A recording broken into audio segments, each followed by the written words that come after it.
जय सिया राम। आप लोगों ने एक कथा बहुत सुनी होगी। मैं आज रोचक तत्व लेकर के शिव महापुराण की जो है रुद्र संहिता से एक कथा रोचक तत्व निकाल करके लाया हूँ। आपने सुना होगा कि भगवान कृष्ण ने जब अर्जुन को महाभारत के युद्ध के पहले कहा था कि अर्जुन आप जाओ भगवान शिव से जो है पशुपाश अस्त्र के लिए भगवान से याचना करो, प्रार्थना करो और पशुपाश अस्त्र को भगवान शिव से प्राप्त करके महाभारत के युद्ध में दिव्यास्त्र की खोज में जब अर्जुन गए थे, पहले उन्होंने अर्जुन को प्रसन्न किया। उसके बाद भगवान शिव की तपस्या में वो लग गए। एक दिन उनकी जो है तपस्या चल ही रही थी, उसी समय भगवान शिव जी उनकी परीक्षा लेने के लिए उन्होंने सुअर का रूप बना करके अपने एक किरात वेशधारी शिव और अर्जुन का युद्ध। इस कथा का मानक शब्द है किरात वेशधारी शिव और अर्जुन का युद्ध। किस प्रकार भगवान ने किरात का रूप धारण करके अर्जुन को पशुपात्र दिया और अपना दिव्य दर्शन दिया। जब सुअर उनके सामने रूप सुअर मूक नामक एक दैत्य था। मूक नामक दैत्य ने सुअर का रूप धारण करके अर्जुन के ऊपर प्रहार करने के लिए दौड़ से वेग के साथ, बड़ी गति के साथ उनके तरफ दौड़ा। उस समय भगवान दौड़ते हुए भगवान की कृपा से वह जब दौड़ते हुए अर्जुन के पास गया और अर्जुन को खाने की दृष्टि से, उसको प्रहार करने की दृष्टि से जैसे ही जरा अर्जुन तुरंत नेत्र खुली अर्जुन की और उन्होंने अपना धनुष बाण उठाया और उस पर भी बाण चला दिया। जैसे ही बाण चलाया तो उस जो है सुअर पे लगी और उसी समय भगवान शिव का भी बाण आकर के उसी पर लग गया। जब वह शव यानी मृत्यु को प्राप्त हो गया सुअर, उस मृतक सुअर को उठाने के लिए भगवान शिव ने अपने दैत्य को भेजा। और जब दैत्य उस शव के पास गया तो अर्जुन ने, क्षत्रिय थे, अर्जुन ने रोक दिया कि यह तो मेरा शिकार है, मैंने इसका शिकार किया है, आप यहाँ से इस शव को नहीं ले जा सकते। शिव जब इस प्रकार का जो उन्होंने वक्तव्य दिया तब अर्जुन का ही बाण वहाँ पड़ा था। दोनों ने ही अपने बाणों को बताने लगे। उन्होंने कहा ये मेरे प्रभु का बाण है और अर्जुन ने कहा ये मेरा बाण है। तब अर्जुन ने शिव के अनुचर को डरा धमका कर अपना बाण उठा लिया। यह देखकर शिव जी ने अनुचर से कहा यह बाण हमारा है, तुम तपस्वी होकर दूसरे की वस्तु को हड़पने का प्रयत्न कर रहे हो। उस भगवान के जो है दास ने अर्जुन को कहा कि तुम तो तपस्वी रूप धारण किए हुए हो, तपस्वी हो, दूसरे का बाण हड़प रहे हो, ऐसी चेष्टा गलत है, तपस्वियों की प्रवृत्ति नहीं है। यदि बाण तुम्हारा है तो मुझे इसको दिखाओ, इसका अग्रभाग देखकर मैं पहचान जाऊंगा।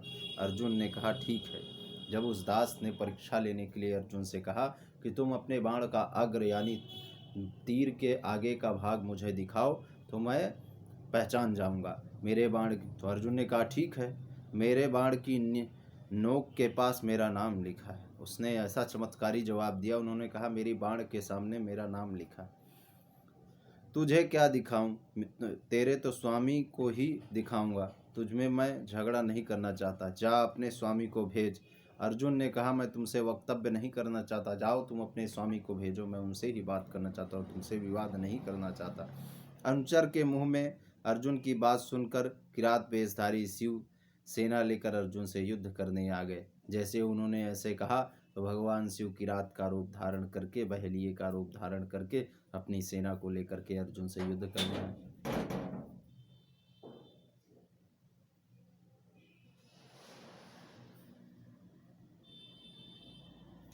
इसके बाद अर्जुन ने युद्ध करने जब आए तो अर्जुन ने भी धनुष बाण लेकर के तैयार हो गया।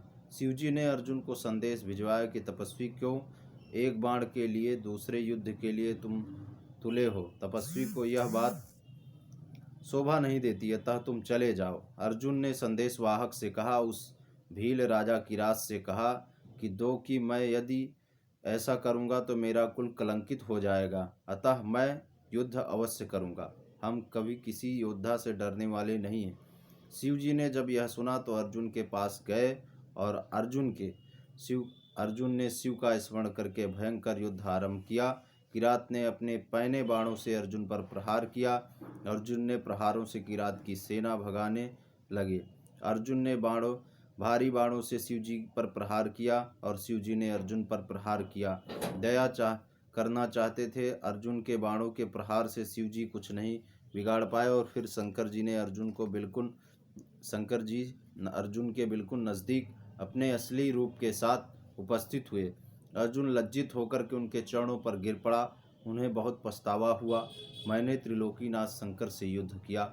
उन्होंने भगवान शिव से कहा, हे करुणा सिंधो, मेरा अपराध क्षमा कर दीजिए। भगवान शंकर बोले, अर्जुन दुखी मत हो, तुम तो मेरे बहुत बड़े भक्त हो। मैं तुम्हारी परीक्षा लेने आया था। तुम शोक को त्याग कर दो और इच्छा करो, वरदान मांगो। जो तुम्हारी इच्छा हो उसका वरदान मुझसे मांगो। अर्जुन ने कहा, प्रभु मुझे शत्रुओं पर विजय प्राप्त करने का वरदान दीजिए। यह कह करके वह अपने पुनः भगवान के चरणों में गिर गया। शंकर जी ने अपना पशुपाश अस्त्र उनको प्रदान किया। अत्यंत तीखे मारने वाले और अभेद्य थे। शिव जी ने कहा, यह तुम्हें विजय प्रदान कराएगा। मैं श्री कृष्ण से भी तुम्हारी सहायता करने के लिए कहूँगा। उनकी सहायता से तुम निष्कंटक राज करोगे। ऐसा कह करके अर्जुन के सिर पर हाथ फेरते हुए भगवान शिव वहाँ से अंतर्ध्यान हो गए। और जो कोई भगवान की शिव और अर्जुन के इस प्रसंग को सुनता है, शिव रुद्र संहिता में लिखा है, जो इस प्रसंग को पढ़ता है, पठन करता है, श्रवण करता है या किसी के द्वारा सुनता है या किसी को सुनाता है, उसकी सभी मनोकामनाएं पूर्ण हो जाती है। शिव पुराण में ग्रंथित बात है, रुद्र संहिता में। ये गुप्त रूप की एक छोटी अर्जुन के सन्मुख किस प्रकार भगवान का प्रागट्य हुआ, किस प्रकार अर्जुन की मनोकामना को पूर्ण किया। मैंने एक रोचक तत्व जैसे कि हर बार हर वीडियो में लेकर के आता हूँ, इसलिए मैंने इस बार अर्जुन और भगवान के महाभारत के बीच का एक प्रसंग छोटा सा आप तक प्रस्तुत किया। आप लोग इसको सुने, सहेजें, समझें और ज़्यादा से ज़्यादा लोगों तक शेयर करें, ज़्यादा से ज़्यादा लोगों तक पहुँचाएं और इसका आनंद लें, कथा रस का आनंद लें एवं जीवन में वैभवशाली बने, शांति प्रिय बने। और जो भी आपके और भी उत्कृष्ट प्रश्न या किसी कथा से संबंधित है, किसी रस से संबंधित है, आप लोग कमेंट बॉक्स में पूछ सकते हैं। मेरा नंबर होता है, उस पर कॉल कर सकते हैं, मेल आईडी में मेल कर सकते हैं। समस्त क्रियाओं से मैं उपयुक्त होऊंगा, आप लोगों के प्रश्नों का उत्तर दूंगा। आज की वाणी को मैं यहीं पे विराम देता हूँ। बोलिए जय सिया राम।